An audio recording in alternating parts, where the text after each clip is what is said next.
Live. Hello, everybody. It's Jonathan Talks here today with another live stream. I haven't done one of these in a while. And today we have Pat Flynn from Philosophy for the People to talk about everything God's existence, Thomism, Barry Miller, his own work. But before we get into that, Pat, if you want to introduce yourself and tell people what you're about. Yeah, thanks, Jonathan. Appreciate you having me on the channel. So what am I about? Well, I'm Catholic. I'm a Catholic convert, or technically revert. I always say there needs to be a word between those two for people like me, who were baptized but never really had any sort of religious upbringing, right? But then later in life found their way sort of back into the Catholic faith. So that's me. My story was largely, but not entirely, philosophical. So through many of my younger years, especially my undergrad years and stuff like that, I was definitely in, camp naturalism. I wasn't any sort of angry or agitated atheist. I just really just sort of defaulted into that position. Over time, I increasingly found naturalism to be inadequate. I'm sure we'll get into, various reasons why, and began to just want to take a new perspective on things. Went back to some traditional thinkers that I had a sort of passing familiarity with in undergrad, but no deep understanding of. Became increasingly attracted to a sort of big tent Platonism, sort of perennial philosophy. I found that it was much more robust, and eventually sort of found myself very interested in natural theology, which I'm sure we're going to explore today, of arguments for the existence of God. I mean, it just struck me as amazing, because I had never even really considered it for so many years, that God was something you could make a philosophical case for. So I sort of became very interested in that, became a bit of my specialization, turned more towards professional philosophy work. Most of my publications now are either directly related to the existence of God or in close proximity. So I have arguments for the existence of God. Some relate to developing the work of Barry Miller, who we're going to talk about. I have papers on the problem of evil, so trying to defend the coherence of theism.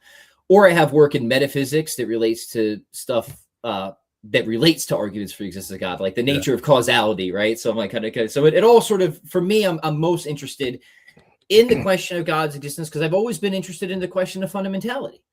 Like, what is at the bottom of everything? And even before I was a theist, that was the stuff that just interested me most. Like, what holds it all together, if anything? The question of fundamentality I was always just sort of plagued with, or haunted by it, right?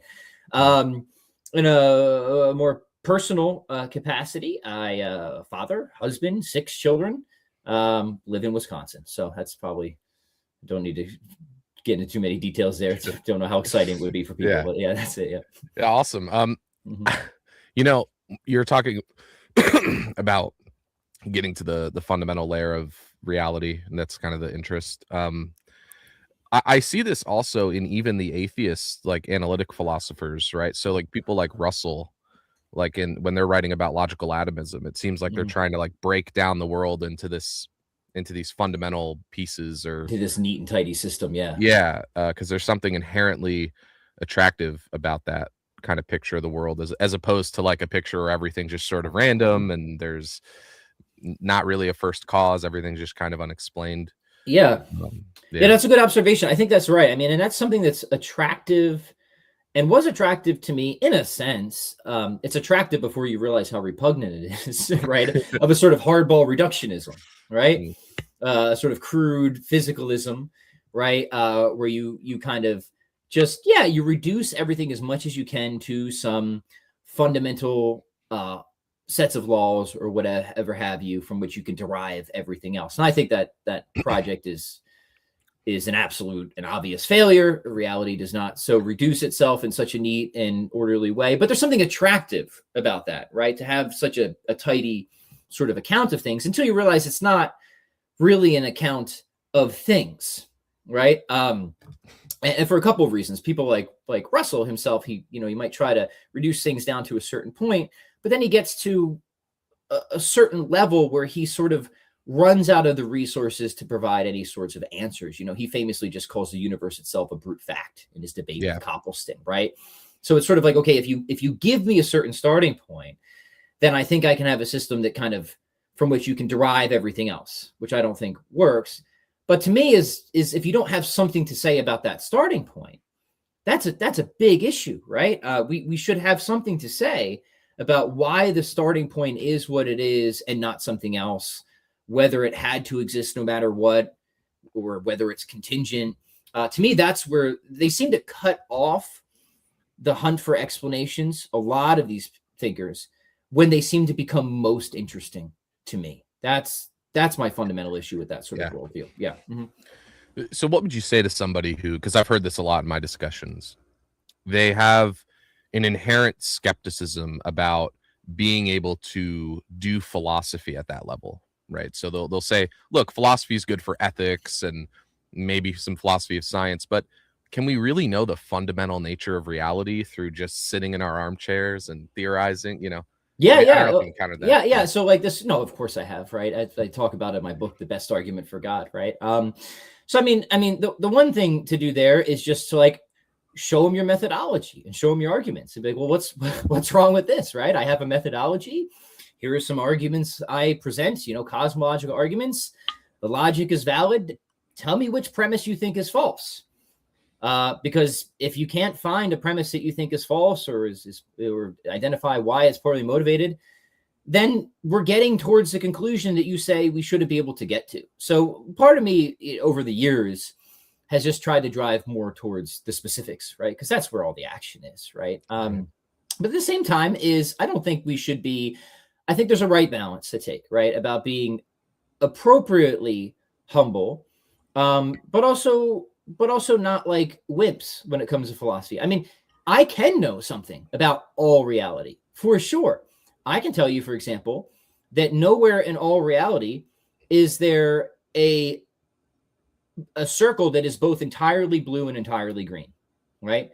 That is a fact about all reality. It's not anywhere in reality. It's not at the fundamental. So I can tell you something about the fundamental level of reality right there. It is not a circle that is entirely green or entirely blue. So if you are telling me that we can't know anything about fundamental reality, I've just proven that you're wrong. We can at least know that, right? Yeah, right. Yeah. So the question is, well, if we can at least know some things, maybe even just ruling out certain contradictions or absurdities, maybe we can know more. Maybe we can. So I just don't see any reason why we at least shouldn't try, right? Why hinder an investigation before we've actually given it a solid effort? Why be pessimists when we can be optimists, right?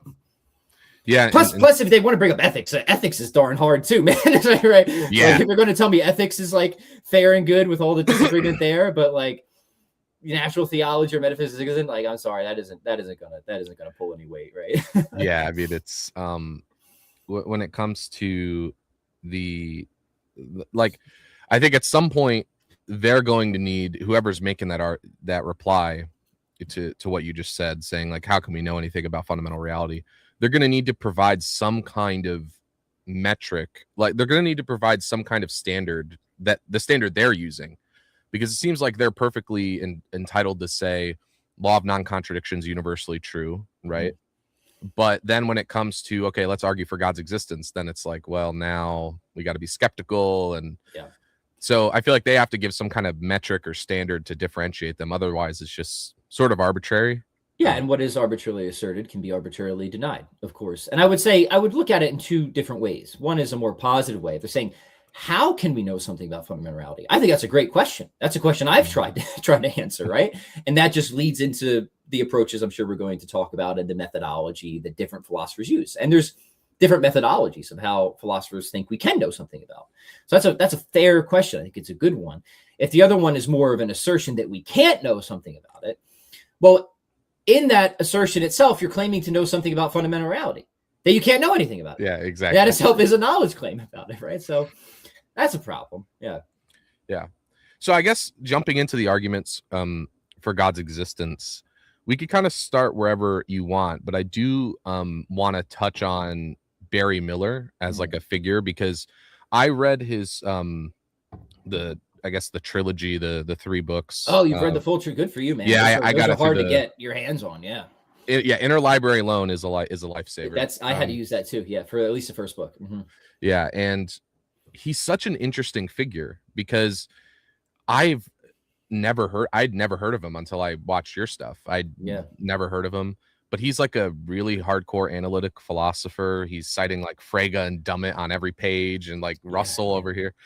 And he's basically showing how we can use some basic tools from analytic philosophy of language to get to God's existence. So I guess give us some insight into your approach to God, how it relates to Barry Miller. Maybe if you know like biographical details about Barry Miller. If you know. No, good. All right, so a lot to say here, and I don't know, how much background your audience has. Miller is, if we start with Miller, we're starting at the deep end of the swimming pool for sure, right? So maybe we can start with some more basics first. But just to talk about Miller and my sort of fascination with him, you're right. He's not super well known, but what he is he's sort of like your favorite philosopher's philosopher. You know what I mean? Like the philosophers you look up to, at least the ones that I looked up to when I was really starting to getting into the field, they would mention Miller, and they would always say something like, it's a shame that this guy didn't receive more attention because he's a genius. And so I heard that enough times from various people. I'm like, well, let's try to get him more attention then, right? And first, I'll give him attention. Let me go and just read some of his stuff. And I read some of his original articles, not even his books, because they were so hard to get at first. And just immediately, I was like, this guy is he's just clearly a genius, right? Now, he's an unforgiving genius. So he's not at all accessible. He's very quirky with his terminology. He does zero hand holding. He's one of those guys where you either have to keep up or get out of the way. So he's extremely demanding. But if you put in the effort, he's like a Bernard Lonergan in that sense, right? Extremely rewarding, and just a wealth of just so many resources for so many different aspects of the God debate, if you will. So I got sucked into the world of Miller with that sort of initial exposure. Then I worked to read his full trilogy of books, which include From Existence to God. And that sort of develops a sort of contingency argument that if you read his whole body of work, he worked on pretty much for his entire life. And it was published in top tier journals like Mind and different pieces. And he kind of pulls it all together in that book. It's very technical. It's very complicated, but I think it's very good at the end of the day. It's not apologetically useful, right? Like straight up, like it's just way too, but if you were just looking for, I want rigor and precision and a cosmological argument that avoids a lot of the problems attendant to other ones, then I can't say enough about it. And then what he does in his books after that, A Most Unlikely God. And this book is easier to find because you can at least find the PDF online. This is, I think, perhaps the most brilliant contemporary defense of the doctrine of divine simplicity. And it's a book that I've used in a lot of my published work and tried to not just bring more attention to, but to develop a lot of his account about how to understand not just the doctrine of divine simplicity, but how to understand the traditional claim that God is identical to his existence, right? Which just immediately confuses a lot of people. I think Miller is the guy on this for sure. And then what he does in his final book, Fullness of Being, is he actually defends his full metaphysical account of existence, what existence itself is, which obviously relates to his prior two books, but it's his most richly developed account of existence as a first level property of concrete individuals. It's something that individuals actually have or participate in. He talks about how to make sense of that, especially when most people think about properties inhering in a subject, like how can existence inhere? And he deals with all the paradoxes and provides this really profound, I think, beautiful, elegant, and convincing paradigm of existence that then just sort of like undergirds all of his other work concerning philosophy of God and natural theology and all that stuff. So I have used so many of his resources in my own research and work, and have just been so influenced by him. And we can get into the particular arguments here in a minute, but as you asked for some biographical details, I do not know a whole lot about his life. He was a Marian priest. He's a Catholic priest. But he studied in the analytic tradition. I know he convinced his higher ups to let him go study in that tradition, under influence by people like Geach, and you said Dummett and stuff like that. So he has this sort of like earlier Thomistic kind of development and formation, but then really comes up, crossing my arms in a weird way here, right, in this analytic tradition. And so I think beautifully synthesizes these different kind of traditions or schools of thought and becomes what is now known as like an analytic Thomist. That's what he is. But other than that, I really don't know and could not find a whole lot about his personal life. It's weird. It's like he was lost to history almost. Was like, it's a few weird. people I know, corresponded with him and all said amazing things about him, but he seemed like an otherwise just pretty quiet guy who was just really, really, really dedicated to trying to answer some of these really difficult questions. And I think did a great job at it. So I wish I knew more about him, but I really don't. Yeah. Yeah. With with Father Miller, I guess, not, he's a priest. He was a priest. Yep. He, I agree with you. It's not apologetically useful for like most people that you're probably that I'm gonna talk to anyways, because the stuff that he's talking about, you need to go through like 10 layers of explanation on certain things. But I think it might be interesting to see how the more contemporary analytic atheists respond to some of your work in terms of, because I know you've been kind of bringing Miller back to the forefront of the conversation. Right. You had a paper with was it Enrique? I can't say Enrique Gale. That's right. Yeah. Yep. Has that been published, or is that still? It has been available online preprint for about a year and a half, and it is finally coming to print in the winter issue of Nova et Vetera. So, yeah, the publishing pipeline is very clogged, and this stuff takes forever to get out. But yeah, it's been available online for a while at least. Yeah. Cool. So we could kind of. I want to get right into like argument for God, but I want you to do it the way you want to do it. Sure. Yeah. Well, why don't we start with like what sort of a general traditional approach is, and then maybe we can show how Miller fits into it and how his approach, I think, avoids certain difficulties that could be overcome, and I think can be overcome in other ways. But his approach at least offers advantages where you don't even have to deal with them at all. And in fact, that's sort of in the title of my article with Heinrich. We call it the Millerian cosmological argument because we're developing his argument.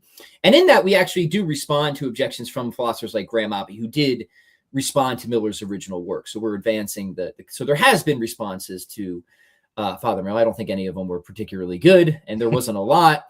So we try to dispatch with that. As far as further responses, I haven't seen any. I can anticipate what I think they will be, and we can talk about that when we get there. But all right, so cosmological reasoning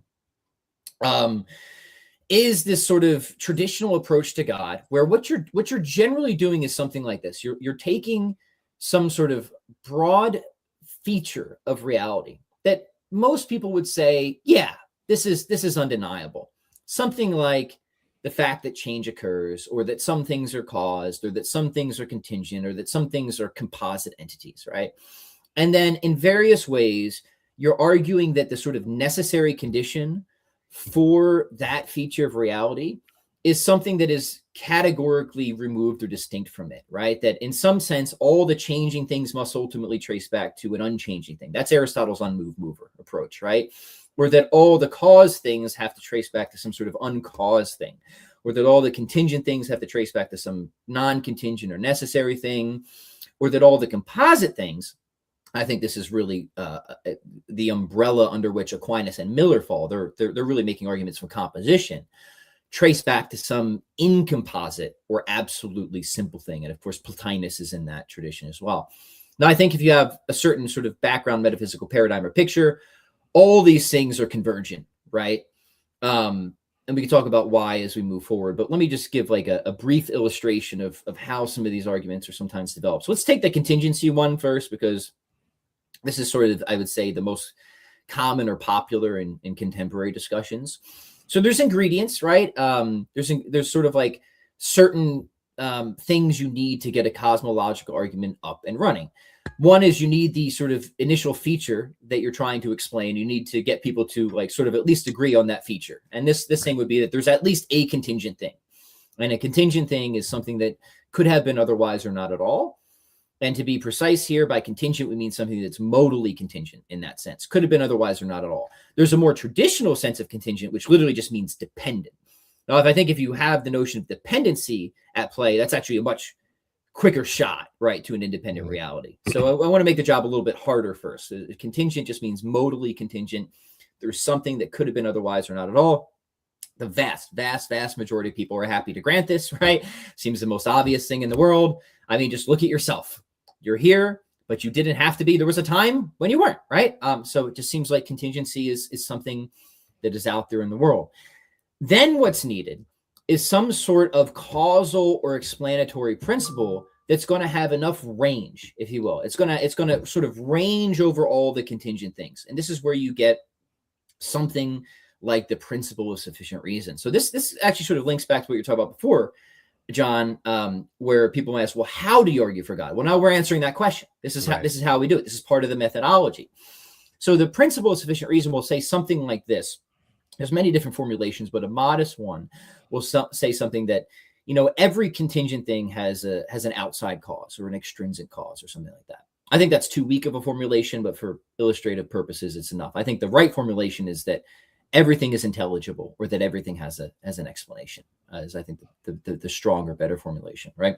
Okay, and then like the first hurdle is justifying that principle, right?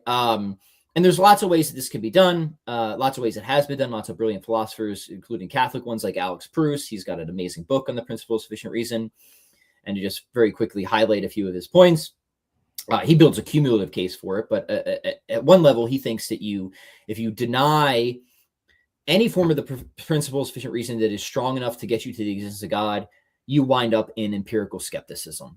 And the reason for this is that if it can just be the case that there are contingent things that can just happen without an outside cause or explanation, then there's no way to differentiate the things that are caused in a reliable way to ground a sort of like any form of epistemology, right?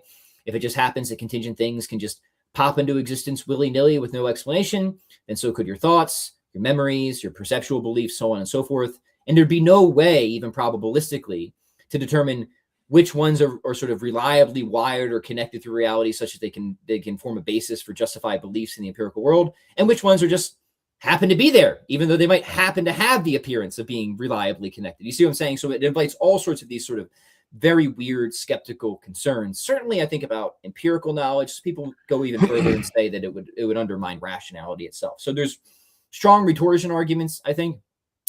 Proust also has an abductive case. Hey, the world just seems like it behaves as if PSR is true. Like we don't just see, random elephants popping into existence from nothing. We certainly operate as if things have genuine explanations, even when we don't see what they are. We don't see a corpse and just think, it's a brute fact. Yeah. Let's get on with our day. No, like what happened here, right? There's got to be an explanation for this, right? All right. So all of that is to say, I think there's lots of really good motivations for PSR. There's objections to it. I spend a lot of time in my book, The Best Argument for God, dealing with them. I don't think they're particularly strong, at least not against the formulations of PSR that I like. And then what you do is if you have PSR in play, then the sort of next step is you need to say something about regress concerns, right? And regress concerns are say, okay, you've got this explanatory principle. We're applying it to contingent things. Why not just think that each contingent thing finds its explanation? Any one contingent thing just finds its explanation in the next contingent thing, so on and so forth ad infinitum, right? So you have to say something about that. And there's lots of things that can be said about that depending on the approach that you're taking. But one common approach is to take like a sort of type token approach. And I think this one is pretty compelling. You say, well, look, we're trying to explain why there's anything of the type contingent at all. And if you just say that any one contingent thing is explained by another contingent thing, you're already presupposing that there are contingent things, right? And that's obviously a problem, right? You're not satisfying PSR. What we need is an explanation for why is there anything of the type contingent to begin with. And then just by bringing in particular contingent things, obviously doesn't explain that. It presupposes it, right? And then there's other, I think, more powerful arguments against the possibility of certain sorts of infinite regress, but we can forestall that conversation until we get to Miller. All right, so if that's right so far, then this will deliver us the result that there has to be at least one necessary thing that in some sense causes, grounds, or explains all the contingent things. And then the project at that point, at least in sort of the contemporary literature, turns to what is called like stage 2 of cosmological reasoning. And then this is all about, well, why should we think that this necessary being is God, right?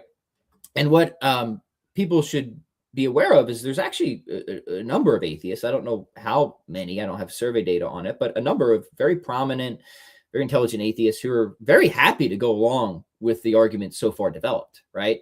They'll accept all of that. But where they'll resist is moving from necessary being to God.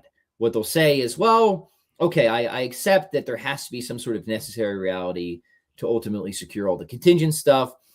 But maybe this necessary reality just is the universe itself, or some initial slice of the universe, some initial segment, some initial singularity, whatever. Proposals differ. And so the task there is to bring in reasons or arguments for why that is not or cannot be the case, or why God is a better candidate for the necessary reality. I put a lot on the table so far, so maybe just pause there for a bit and get your thoughts, Jonathan. And yeah, that's great. I mean, I think I think Graham Oppy is one of the people who's kind of willing to grant there's an initial, I think he calls it like an initial state.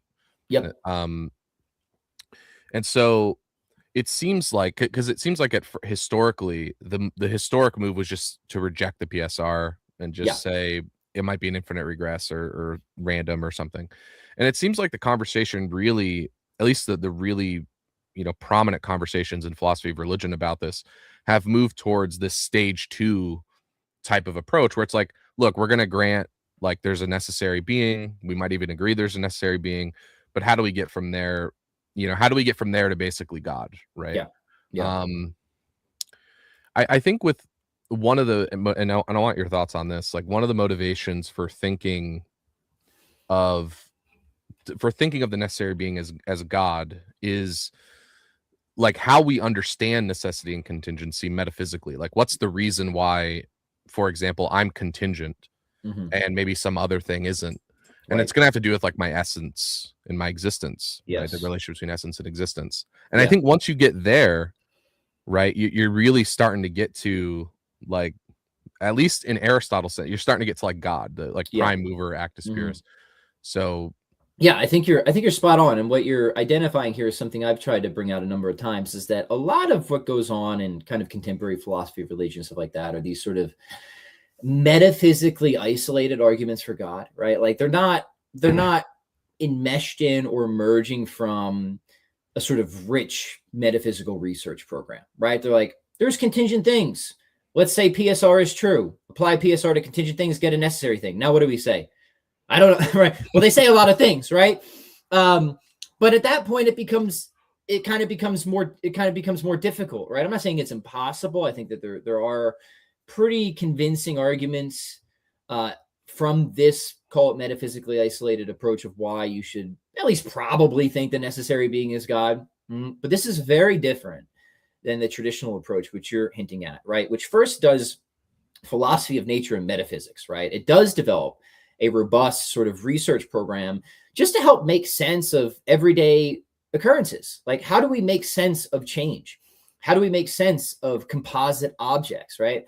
How do we make sense of individuation, of similarity and difference, the one and the many, all these sorts of things? And so they have all these sort of metaphysical commitments, like Aristotle, like these theoretically explanatory principles that he thinks are necessary conditions to make intelligible change. Stuff like form and matter, substance, accident, all that sort of stuff, for those who are familiar with Aristotle, 4 causes, so on and so forth. And then it just so happens that once you get, you hold up his metaphysics. As I was saying before, like, just make sure you have a nice good bottle of Advil ready before you start working through that stuff, right? Yeah. And then it just so happens that, as he's pushing the explanatory project through, you do come to questions concerning, well, why is it that anything is moving at all? And then he applies his theoretical resources in such a way that he gets to a being that is purely actual, right, for him. Because for him, one of the ways he makes sense of change and becoming is a fundamental division in being between potency and act, right? So all to say, we can talk about the specifics of those details later, but his approach is not metaphysically neutral. It's metaphysically loaded, right? It's shot full of metaphysical commitments. Now, there's pros and cons to this, right? I mean, the con is that, like, all right, well, now you have to defend this research program. I think it's extremely defensible, and it receives tons of defense in the contemporary literature even today. This sort of neo-Aristotelian project that's going on, and it's interesting to see how many sort of otherwise naturalistic or atheistic philosophers are very inclined towards something like an Aristotelian view of the world, right? Mm-hmm. But the advantage of it, and this is what you see specifically in Aquinas's natural theology, is that once you get to the sort of necessary condition of the original phenomena, you then have the conceptual resources on hand to drive straight and necessarily to the divine attributes or God, right? So for you mentioned essence and existence, but even just taking potency and act, right? Because Aquinas does develop some of Aristotle's arguments too. He thinks that prime mover, that uncaused cause, is a being of pure actuality. So not just a necessary being, but a being of pure actuality whose essence is its existence, right? That's the necessary condition. And then given how that metaphysical system thinks about material things and changing things and composite things, a being like that rules all of it out. This is a being that is absolutely, utterly ontologically simple. It's immutable because it lacks all intrinsic passive potency. It does not change. It's entirely incomposite, right? It's also all powerful, is the primary productive force of everything that is inherently producible. It's all good, given the traditional convertibility thesis between actuality and goodness, or existence and goodness, right? A being that is just pure existence will be pure goodness on this worldview. Again, that's a commitment I haven't defended, but they had those commitments in place, right? So there's no like gap or distance for these thinkers once they reach this necessary, and it also explains why it's necessary, right? It's necessary because it has no potentiality whatsoever. Its essence just is its existence, right? So it's a much more metaphysically robust program starting out, which requires, more initial defense work, but downstream has considerably more, I would say, theological payoff, because it's really just a matter of conceptual unpacking from once you understand what the fundamental first cause is from their cosmological arguments, rather than trying to build like an abductive cumulative case, if that makes sense, right? Which is kind of how a lot of the contemporary philosophy of religion goes. Okay, we got a necessary reality, but we don't have these metaphysical commitments in the background, which helps us to derive the divine attributes. So now we got to say why we think God is like the better candidate, maybe abductively, for this necessary reality rather than some initial physical state or whatever. And I think there's something to be said about there, but to me, I mean, that is such a weaker project, right? Yeah. Whereas the Aristotelians, the Thomists, and so on and so forth, they don't have that problem, because it's precisely the sort of background metaphysics that entails necessarily that whatever is purely actual, or whose essence is existence, which is what the cosmological argument reaches, will be the God of classical theism. Does that make sense? I don't know if I explained that as well as I could, but yeah. Mm-hmm. No, it totally does, because it seems like if you have no background metaphysics, the contingency argument just gets you to a necessary being of some sort, or maybe even like a necessary fact or something, like just something necessary. Yeah, right. So what I like about the Thomist Aristotelian approach is we're going to do that. We're going to just front load the argument. Like, we're just going to start off with the metaphysics. Yeah. And if you have questions, or if you have like a argument against it, we could talk about that. And then there's a necessary being. And then you don't have to do all the work at the end after you've just done PSR and contingency. You're kind of starting with the hard stuff first and getting to the easy stuff. That's right. I like the approach. And for like, take Aquinas' De Ente, right, where he develops his famous argument from existence. You mentioned essence and existence, so we might as well just explain that really quick. So for Aquinas, and it is a mistake to think that this is like Aquinas's invention, as Lloyd Gerson shows, the distinction between essence and existence very plausibly goes back to Plotinus himself, right? Certainly it's in Avicenna. I think Aquinas gives really important refinements and applications of it, but it's not like entirely a Thomistic invention, right? But anyways, what is Aquinas saying? Well, he says that in sort of everyday familiar objects, me, you, cats, dogs, whatever else, right? There's a real distinction between the essence, or the whatness principle of something, and its existence, or its principle of actuality, right? So the essence is what sort of constrains or restricts or limits an instance of existence to this particular mode of being, existing in the mode of a horse or a human or what on and so forth. And again, in the background, This is very theoretically useful, right? It helps to deal with issues related to the problem of the one and the many, at least on a certain dimension. Like, how are so many things possible that have something in common but are really different, right? Like we have something in common. We're all real. We're existence, right? But this thing is not that thing, and so on and so forth. So just highlighting again, like, this isn't just some like fanciful thing that comes out of nowhere, but even today it's defended as something that does really important and powerful descriptive and explanatory metaphysical work for making sense of modes of being, problems of one and the many, contingency and necessity as well, which you brought up, right? Things are contingent. We have a nice story here because they are metaphysical composites of an essence or sort of restricting or bounding element and an actualizing existence element, right? Okay, so once you have that in place, then Aquinas sort of begins his cosmological argument by, he actually begins it in a sort of interesting, more hypothetical way, that if, like, what if there was something whose essence was his existence, what would it be like? And he argues that it couldn't be multiplied. If there was something like that, it would have to be one and only one. Why? Because for Aquinas's sort of metaphysical scheme, for anything to be sort of susceptible to duplication or multiplication, it has to be a metaphysical composite, right? Has to have some sort of principle of individuation mixed in, or what have you. But for Aquinas, if a being just is its existence, it's going to be absolutely simple. It can be one and only one. We can set that aside for now, because he actually uses that as a way to argue for the real distinction.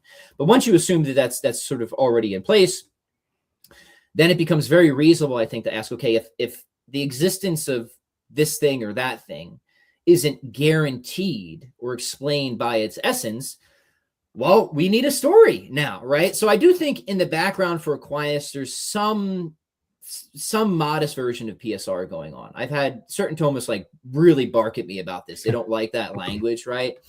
But I think it's just obviously the case that Aquinas doesn't think that there's just brute facts hanging around, that there's something with this real distinction between essence and existence that has existence. It's not accounted for by its essence, yet there's no story to tell. Aquinas clearly doesn't think that that's a tenable position, right?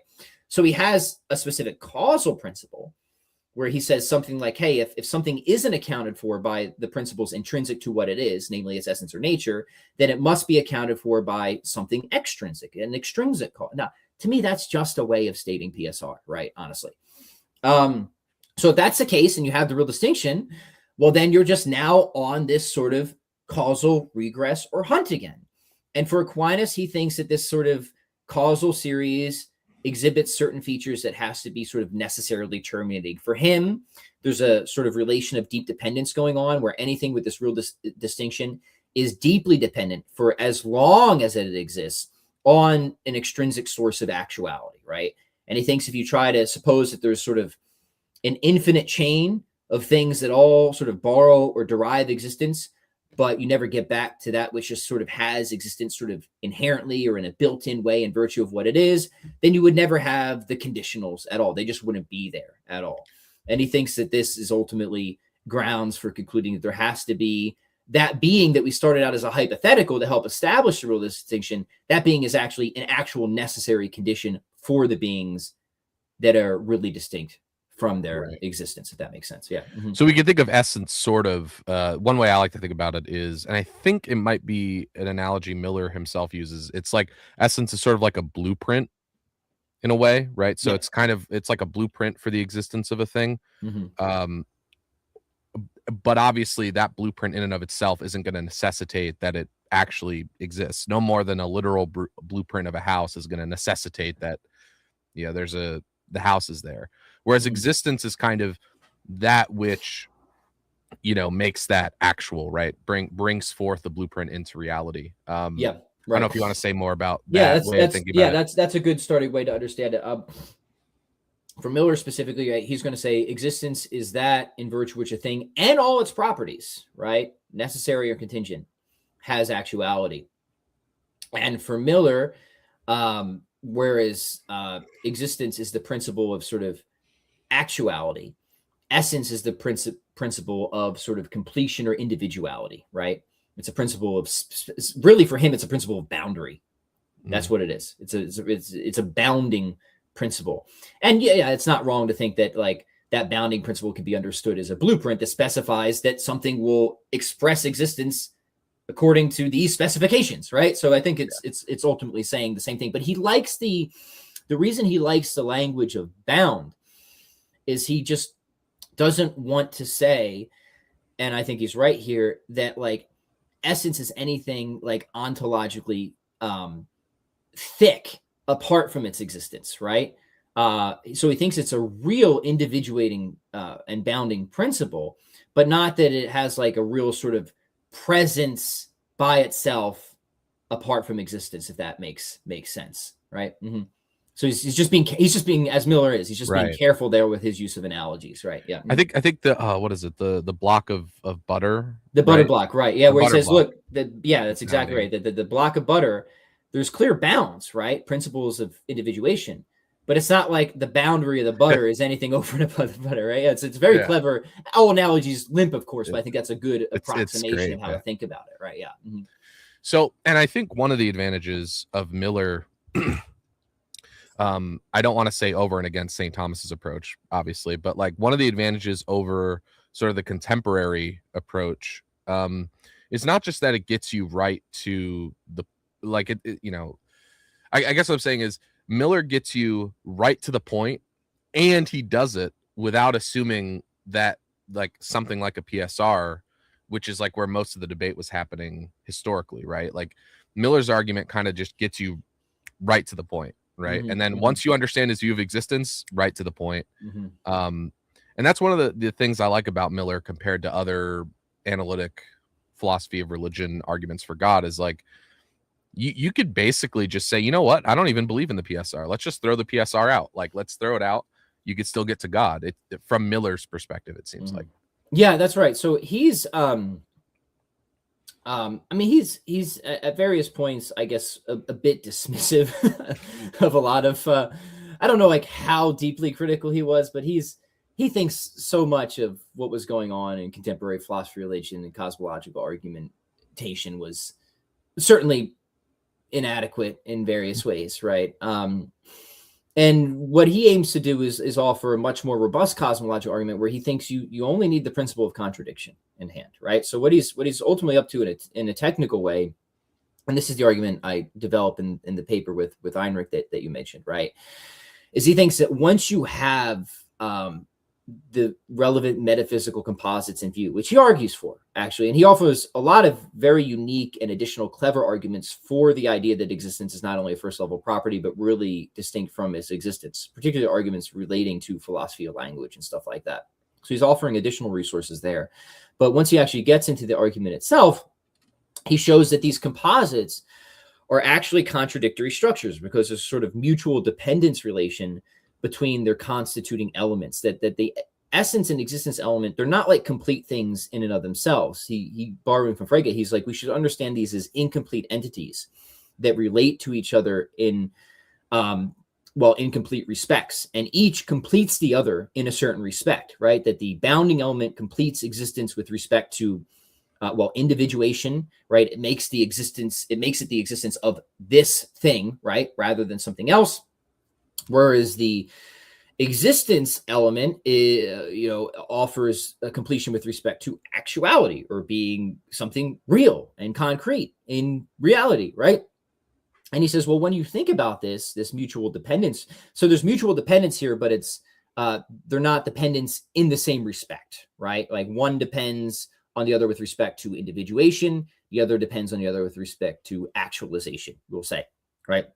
But then he argues that you have an interesting problem because it's clear that there's a priority, an ontological priority to the bounding element, right? For the existence element cannot be the existence of anything unless that bounding element is already there and available to play its particular role as the individuator, right? So you can already see how complex his argument is getting, right? He's talking about mutual dependence relations and ontologically asymmetries and priorities, right? So again, apologetically useless, but I think brilliant and successful at the end of the day. And just to continue the executive summary, what he argues is this this generates a sort of contradictory structure where something both is and is not a composite, because the individuating element must be able to complete the existence of the particular composite, but at the same time cannot possibly complete it apart from its existence, right? Which is contrary to it being a constituent of its existence, right? So this priority problem generates this contradictory structure where these things, Miller thinks, could not possibly exist unless something else supplies the capacity for it to complete its existence, right? This is his sort of technical way of developing a causal relationship apart from PSR. He's saying we need to alleviate the contradictory tension or structure inherent to the composite entity. We see that the resources within the composite are not adequate to do it itself. It can't be that there's no further story. Otherwise, we have a contradiction on our hands. That's impossible. So it must be the case that something else can supply the otherwise missing capacity that's lacking in the composite entity. All right, so something extrinsic must supply the capacity that the thing cannot have in virtue of what it is and its ontological structure and priority structure. And then Miller is going to say, okay, well, now this sets us up with the similar regress question, right? So, okay. But now you might be wondering, okay, all right, so far, maybe there's a lot of details here that we just glossed over, of course. Yeah, right. We can link my paper. It's free online if you want to see specifically how he spells out the I'll make sure to do that. Yeah, it's very, there's a lot we're skipping over. So I would encourage people to do that because it's easy to miss and it's subtle, but he really does get a very nice contradiction. If you call contradictions nice, he gets a nice contradiction out of there. Yeah. But now you might think, okay, well, you've gotten us to the idea that these things are always caused. But again, why can't we have a regress of causes?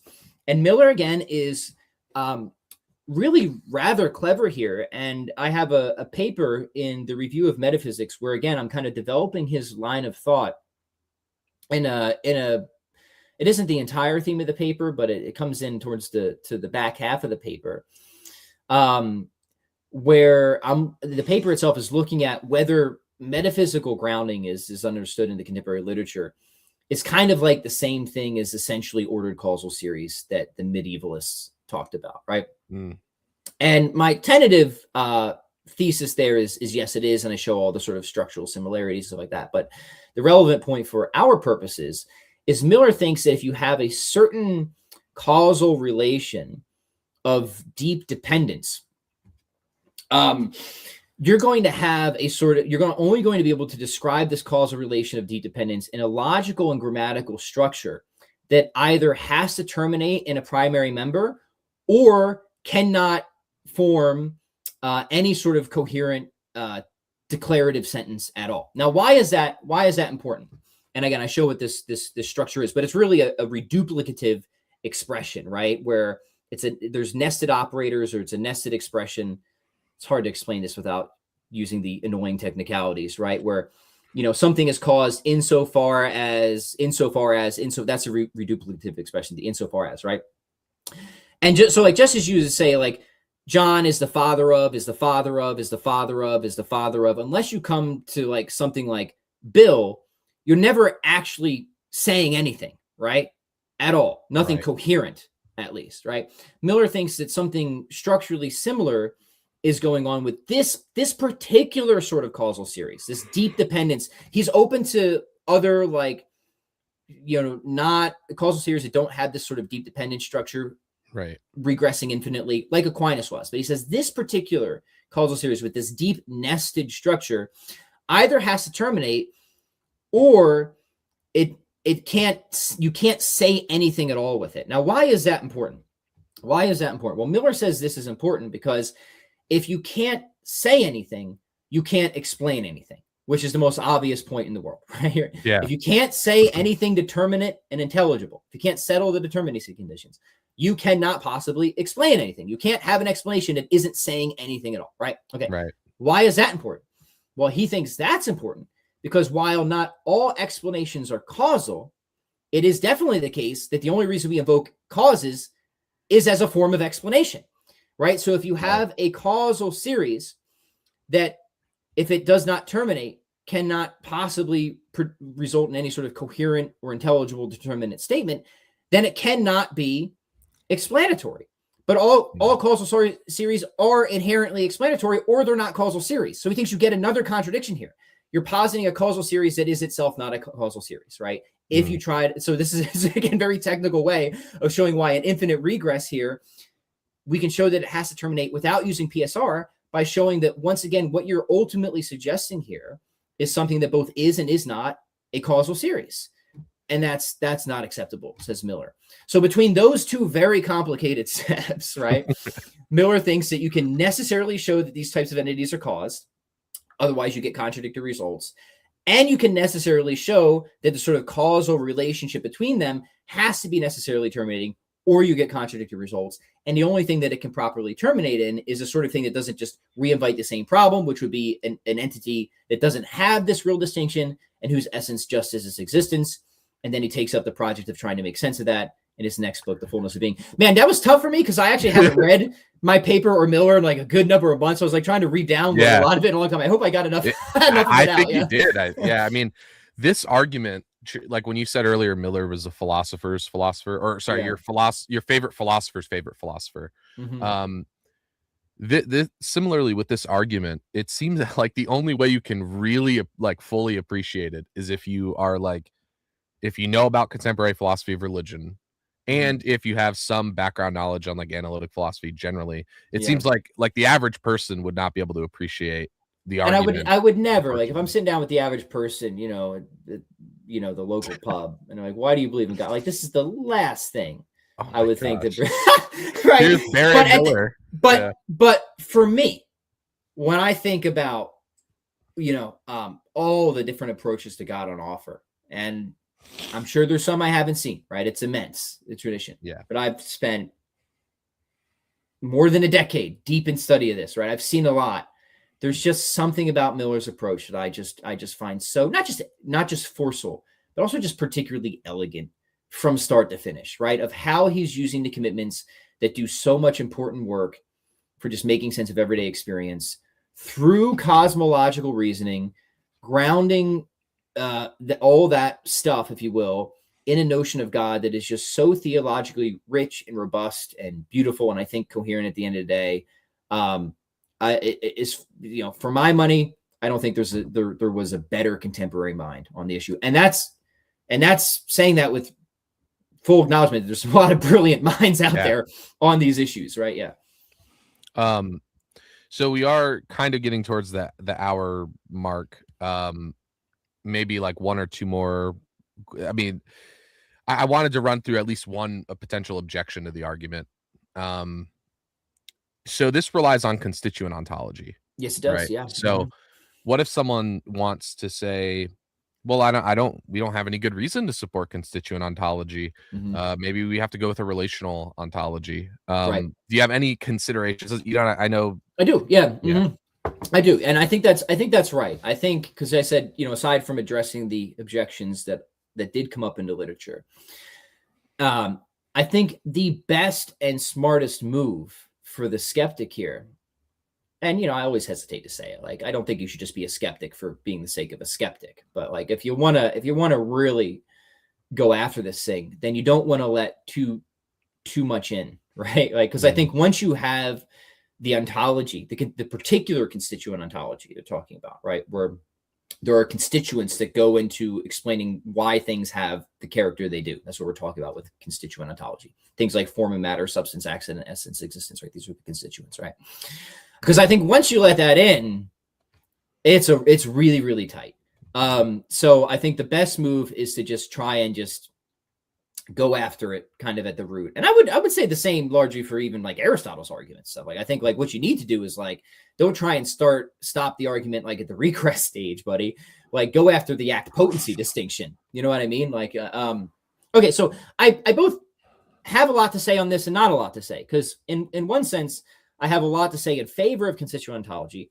In another sense, I want to say this is a different debate, right? Because now we're just doing philosophy of nature and metaphysics, right? We're not so much in the argument for God anymore. Now, granted, it's all connected, so it's all fair. But even in my argument for Miller, I summarize and reference a lot of people who do argue for these commitments.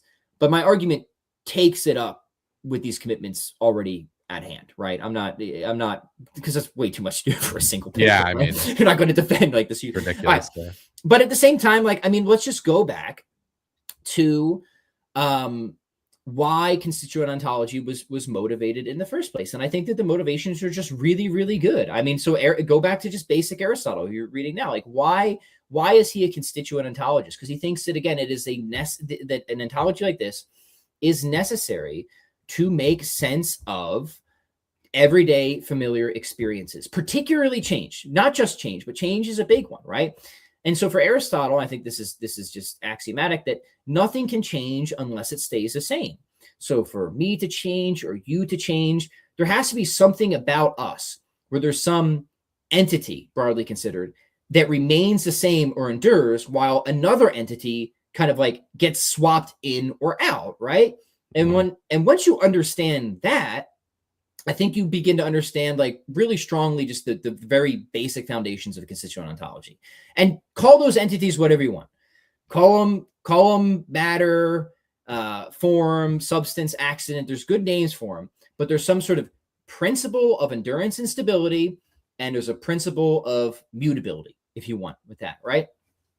And for my money, I have never found another ontology that can just explain all the sorts of things that I think we need to explain in our everyday common pre-theoretical mode of experience than this robust constituent ontology. Relational ontology certainly doesn't do it. And I would even question whether Plato himself was a relational ontologist. I mean, for Plato, the forms are concrete entities. They're not these like abstract Phrygian things that you have in contemporary philosophy. So I think there's just a confusion here.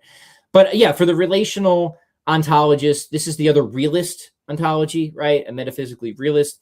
Everything is intrinsically unstructured and blob-like, and it derives its character because it participates or somehow bears a relation of resemblance or exemplification to some abstract entity, right? I don't think that can explain nearly as much as constituent ontology does. I think there's some areas it's explanatorily effete, but also that it just seems to me to have insuperable difficulties, regress issues, and questions of how these things are supposed to connect. So I would just endorse all the traditional Aristotelian arguments against that sort of view, right? And then your other option is like some form of nominalism, right? Or an anti-realist position. And this is where everything is, again, simple in a sense, right? It's intrinsically unstructured. But it's not realist because the nominalist, there's different forms of nominalism, but like an ostrich nominalist, and the reason that it's called ostrich nominalist is because they just sort of like stick their head in the sand over the question of why do things have the character they do, or how do things change over time. They just don't think that there either are answers or that that's a question that we need to answer. And to me, that's not just obviously false, but at the very least, like, if you have a view that can answer those questions, and then you have a view that clearly cannot, like, you better have some really good objections to the view that can answer those questions, right? Yeah. Which I don't think those exist. Because, again, sort of in the background, I think we should all just be committed to the principle, like, explain as much as you can. Like, don't cut off the explanatory hunt too soon. And I think that's aside from all sorts of issues with nominalism, right? The fact that, like, there's no repeatable natures, right? Everything is radically individual. So, like, how does my entertaining of the concept of justice, how is that really the same in a sense of your entertaining of it? Like, how are we ever thinking the same thing? How am I ever thinking the same thing twice? How are we ever communicating? Well, there's all sorts of issues with nominalism, right? Serious structural issues. But on top of that, I just don't think it explains jack, right? At the end of the day, I just think it's just so impoverished. So that would be kind of like, if that were opened up, it is a different debate, but those are the general directions I would go. And look, at the end of the day, those are like the most enduring. It's kind of like the most enduring, philosophical issue, right? Nominalism, realism, and are you a Platonic or Aristotelian realist, right? So it's like, okay, we're just kind of back to the same old, right? And people are pretty stuck in their ways there. I'll just say, for my money, when I look at the table of options, it's not just constituent ontology, because there's lots of constituent ontologies on offer, various contemporary forms of trope theory, stuff like that. It is the particular broadly Aristotelian one, an atomistic one, that I think is the most explanatorily robust, not just for change, but making sense of composition, making sense of modes of being, making sense of contingency. Like I think it just grounds and explains all these features so particularly well. And then, yeah, it also provides resources for a really robust argument for God. But I think you're right that would be the place to push is like go straight for the metaphysics if you're going to really try and undermine the argument. And fair enough. But those are some thoughts. Yeah. Yeah. So I guess unless you had anything else you wanted to cover or touch on, I was kind of gonna ask, who are some thinkers that do you know of any like sort of Thomist Aristotelian thinkers who are doing specifically the sort of heavy work in arguing for like constituent ontology or like their particular, like who are some authors you'd recommend to the audience in case they're interested in that, or yeah, just well, in general? yeah, for sure. I mean, a great recent book came out, fantastic for arguing for constituent ontology, and it's fairly accessible too by Michael Gorman. What is the title of that book? It's something like Introduction to Thomism, right? Yeah. I've recommended it several times on my Substack and podcast. I even interviewed him about it. But this would be a phenomenal introduction to the sort of general background Thomistic metaphysics and to see just like how fruitful it is, you know, in terms of a descriptive and explanatory metaphysical project along all these different areas. So that would be a great one. Another one would be, it's a little bit older, but I think it's still phenomenal, is Norris Clarke's book, The One in the Many. And this is where, again, he's showing why this ontology is particularly fruitful for the perennial problem of the one in the many, of sameness and difference. And then he gets into many other applications as well. So both those books are rigorous, but accessible, more, you know, technical. Bill Vallicella is another guy. His book's a little bit older, but his and Miller, of course, too, right? Of course, we got Miller is definitely one of those guys. But his book, I think it's Paradigm Theory of Existence. Yeah, it's like Defense of Ontotheology or something like that. Yeah. Yep. So he's defending it too, but he also has another nice essay, and this would be a nice volume. I won't overload too much. I think the volume is called Neo-Aristotelian Perspectives in Metaphysics. And he's got an essay there on the dogmas of existence, where again he's defending this traditional notion of existence in relation to the wider constituent ontology. So those would be some good contemporary works. Rob Koons too has a book on realism stuff. So there's actually a lot of work. Gavin Kerr's book on Aquinas' Way to God defends at least his theory of existence and general ontology, you know, against other contemporary stuff. So there is a lot of good work out there, which is part of the reason why I haven't felt like super compelled to do it myself, because I think there's already a lot of good work out there where there hasn't been a lot of work, sort of bringing Miller back into the conversation and developing his particular approach to God. So I've been trying to just fill that gap, you know? All right. Well, I think this has been a good, like, I think we got to basically everything we wanted to get to. Thank you. I mean, this has been like really informative. I think this will be helpful, especially for people who they're kind of like still getting into philosophy, but they know a little bit about it, and maybe they want to see a different approach. And that's why I try to ask for like reading recommendations at the end. Yeah, totally. That's great. If you do have any closing thoughts or anything you wanted to say.